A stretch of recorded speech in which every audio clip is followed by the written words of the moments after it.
Welcome, everyone, to Mythstorie, a podcast about myths and history. I am one of your hosts, Bryant, with my permanent guest, Cammy. Hi there, Cammy. Hi, Bryant. How are you? I'm excellent. Happy New Year. Happy New Year. Let's hope it's a good one. Finally. And we're going to rein it in with a positive topic, right? Oh, it's so positive. Yes. So, everyone, Mythstorie, welcome. If this is your first show, we're glad to have you. If it's not, oh, well, you're going to hear me say this. We like to pick tales, legends, just about anything you can think of, concepts, themes, throughout history and time. We're going to talk about that, and then we're going to kind of give you a story as well. So today we've got a concept in a way. It's Cammy and I, months ago, we put in our little big doc of stuff to talk about with all sorts of ghouls and goblins. Literally, we have ghouls and goblins on it. We put sleep paralysis on there. I think, Cammy, you thought of that, right? Oh, quite a while ago. Just the idea. Yeah, I have to credit Elizabeth with that. Oh, cool. A friend of mine. Yeah. Very cool. And so looking into this, it is a can of worms. So we're gonna creepy worms. Right. Yeah. So Cammy will give a story related to this subject, and then I'm going to talk about some of the history behind it. This is a really universal topic. Kind of reminds me of when we talked about zombies not too long ago, where it kind of pops up, like, the idea of an undead thing in different cultures and things like that. I think I kind of asked you, have you experienced this recently? I haven't. I can't remember the last time I experienced this, especially like this. I remember when I was like a teenager, being awake and being aware of it, but not really moving. But I'm pretty sure that's just because I stayed up playing video games until 6 a.m. and it was like 11 a.m. and I'm like, I should get up, but I won't. I don't know if you had it though. Yeah, I've had it more recently than that. Usually when I'm sick or extremely tired, I will have it. But I have like this trick for it. So I realized pretty quickly that it's happening, and it is scary because it does feel like someone else might be in the room with you, or someone else is kind of controlling you almost because you can't move. And so I'll just like concentrate really hard on moving one part of my body, and then usually I can regain. Cammy, there is no spoon. Cammy bends it. That's it. Yeah, Kyle, she was telling me soon after Kinley was born, and she had an experience, and it was specifically that like there was a threatening figure in the room. Like I said, I don't think I've ever had that specific experience. I don't ever see anything. It just feels like right. Yeah, I don't think she felt a bad presence for sure, and that's what her brain did. And that totally goes in. I mean, people have been dreaming and sleeping for a very long time, turns out. So more on that soon. Cammy, why don't you regale us with a story? Sure. So there's no like one story, and there's so many stories, and they're so similar. What I did was I watched a documentary on it called The Entity, and there is a movie called The Entity, and then there's a remake of that movie. And I think that vaguely has something to do with sleep paralysis. Bryant and I were looking it up earlier today, but this is the actual documentary from 2002. Now, I watched it and kind of thought about the stories. So this isn't like directly from that or anything, but I do want to credit them because I did get some ideas from there. But so I'll begin. She comes from the shadows in the dead of night, the witching hour, sometimes alone, sometimes with a gentleman, tall and menacing, sometimes with a demon, squat and red. She is no stranger to country or custom. Dressed in rags, a tattered sleeve reaches with a hand pointing to her prey. To you. Sometimes she dances wickedly in the moonlight, partnered or alone, moving ever closer. Sometimes she forgoes all ritual or pageantry. It is of no consequence to her. The spell works just the same. You're trapped, but not by anything the eye detects. Her spell is worked on your mind. You fight to move, even your head struggles. Only your eyes can budge, and they oscillate, but wildly, as terror creeps its tangled roots through you. She is closer now. You can see her blackened teeth in the center of a smile, hung from her features like the only photograph in a dusty, abandoned home, crooked and out of place. Her bony fingers reaching out from the blackness around. stark in what little light creeps in from the street lamps or the cracks beneath the door. Her cold touch reaches your neck. And you want to scream, you do, but you cannot find your voice. And maybe there is someone in bed beside you or someone sleeping in another room, but you can't seem to find their name in all the names you've ever learned. So you scream whatever name you can recall, but nothing leaves your lips. She or the man or the devil beside her has taken your voice. Panic rises as sure as your chest doesn't. She is resting on you now. You feel the weight of her frail old body. Why are her hands so strong? Why can't you fight her off? Why can't you remember your lover's name? The night seems to creep by, though only minutes have passed. You cannot remember a time when minutes have lasted this long. Her grip ever tighter, your breath ever shorter. Still you cannot move. Your panicked brain searches in it for any bit of information that will end this, anything you can use. You focus through the terror on your fingers. If you can move just one, but nothing. Her spell still grips you. Her demonic partner is still watching from the corner where the light never seems to go. But you know he's there. His eyes glow white from the darkness. Still frantic, you close your own eyes, hoping when you open them you'll be free. But when you do open them, you see her face again and the man again, and you close them. When you open them, you look to the corner first. You see the ink black silhouette tip his hat and whip away into rising white smoke. You close them again, and when you open them, the woman has released her grip from your neck. Open, close, open, close. She backs further and further away until she's just gone. Relieved, you roll over and drape your arm around Alex and hold them until your breath matches theirs and you fall asleep into safety. Ooh, spoopy. Spooky. That's really good. Yeah, that's that's it in a nutshell. It's a pretty easy experience to imagine, it sounds like, but it's also kind of wild. So Cammy, once again, great story. Thank you for sharing. It does a great job of, again, sort of putting this in a nutshell. So yeah, the myth of this concept of sleep paralysis, it goes back, like I said, humanity, we've been sleeping a long time and experiencing this for a long time. And we can see this in folklore. Now, in kind of like European, Scandinavian roots, we have these two main figures, the Mare and the Hag. These are sort of the names that have persisted for these guys. And it's sort of where we get nightmare from. And Mare, some etymology here. Mare, of course, refers to a horse in Old English. And it also kind of means to ride, which of course makes sense. You ride a horse. And so, and that's the Hag, the Mare, they ride you. They're on you, they're taking you. And what's fun too is the Mare is actually related to the Mare, the Hag, this creature that rides you is related to the incubus and succubus as well, which again makes sense. I know what a succubus is. Right, incubus. What is an incubus? It's the dude version. Oh, it's also a band, isn't it? Isn't that? Yeah. Oh, yeah. I guess it is. So yeah, it's to ride you, to steal you. And succubus. It has its own sort of connotation, but it makes sense. They take from you, and like anyway, there's a lot of versions of that.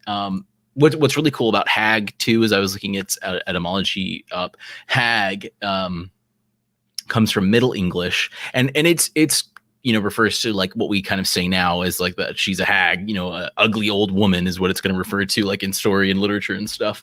But it comes from the Dutch word hex, or it comes from three origins. So Old English hagtes, Dutch hex, and German hexa. Hex, like a spell, a hex on you, a curse of some kind. So that totally makes sense. I think that's the modern word for witch in German too, is hexa. And so you can kind of see where this is sort of going. There's a maliciousness. It's a woman. She's taking it from you. You're sleeping. Something. It's negative. I mean, it's a negative feeling, no matter what. And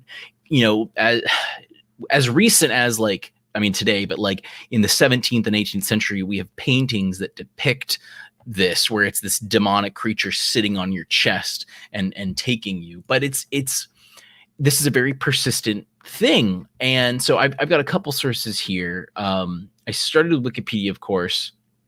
OxfordMedicine.com was one that I went to as well. And that's what's really cool too, is during my research, I found that there were a lot of papers and a lot of medical sort of angles to this, because this is a condition. This happens to people, and it goes further too. There are these paralysis, like panic attacks.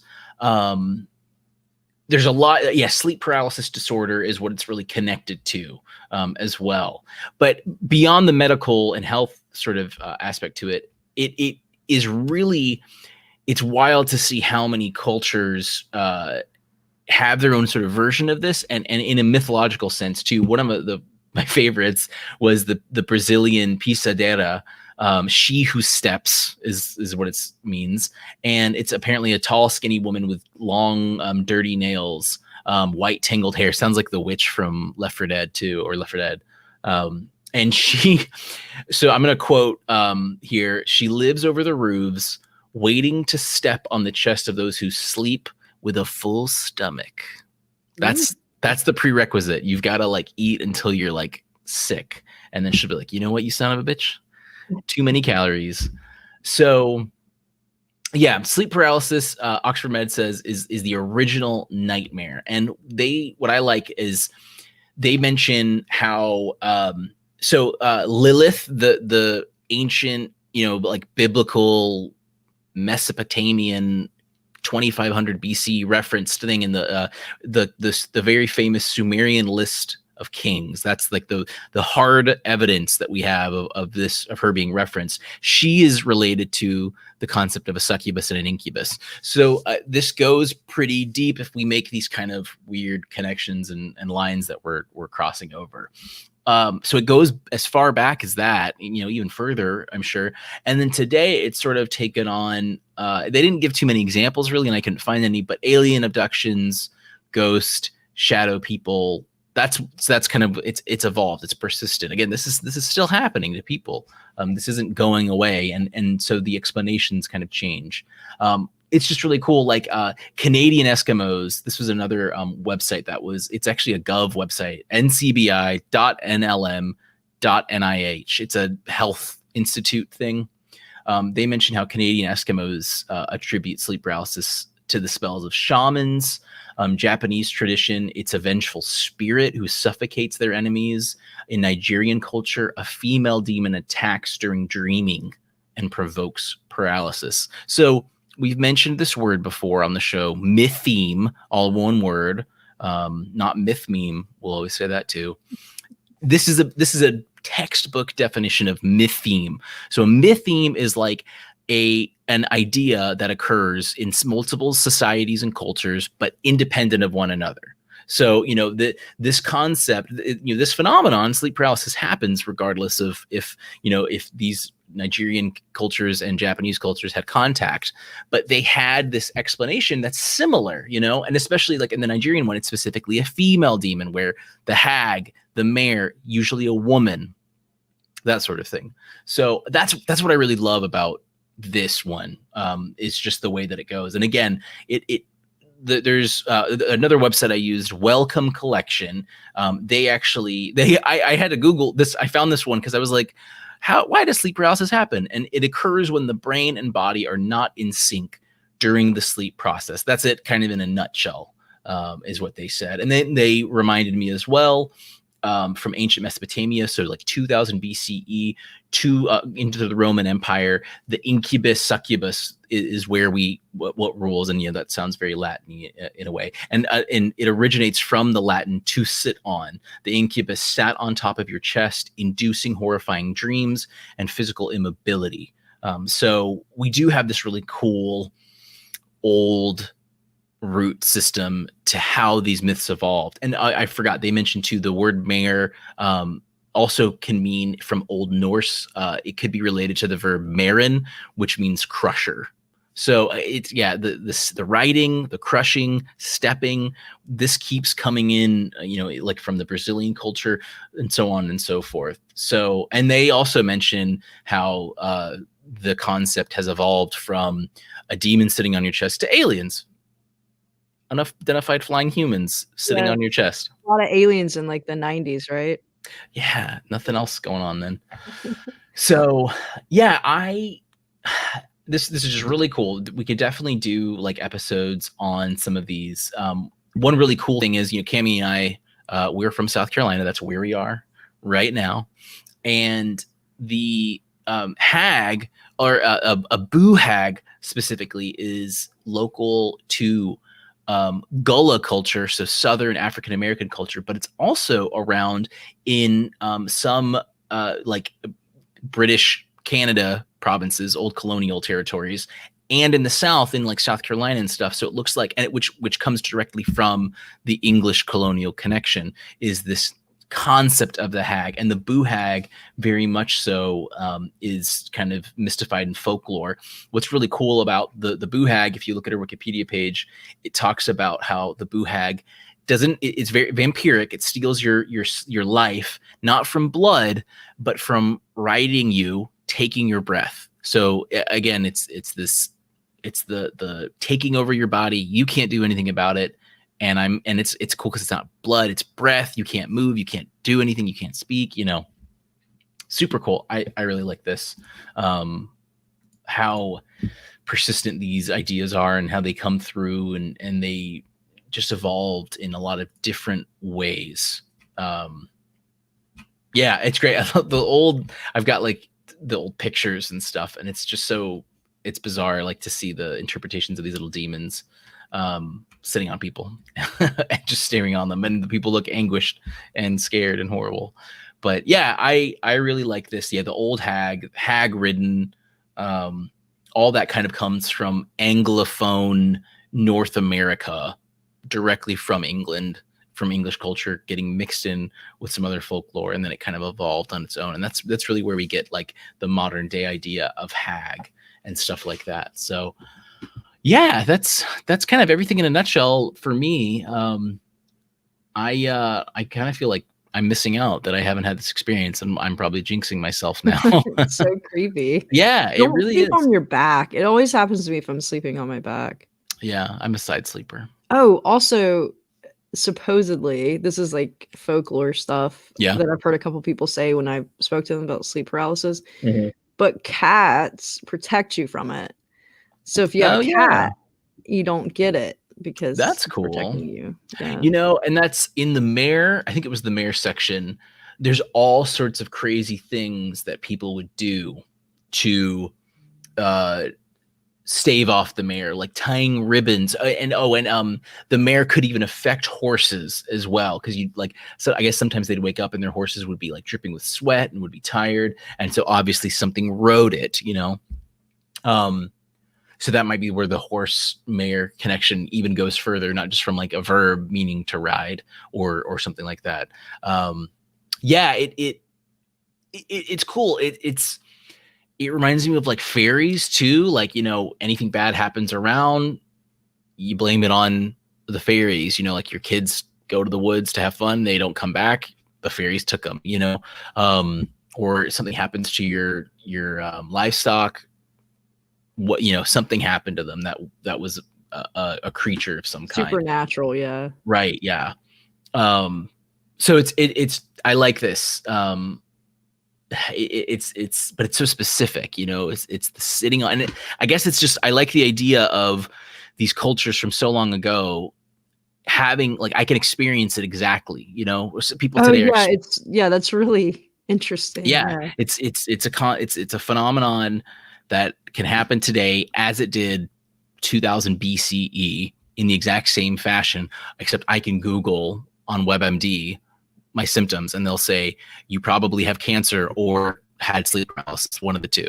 So that would be, the way it goes. But yeah, so I think that's about it. Please, if you had an experience, let us know. I would love to hear and share if you're okay with it. If you've had an experience that's like notable. Again, welcome to 2021. Hope it's a good one.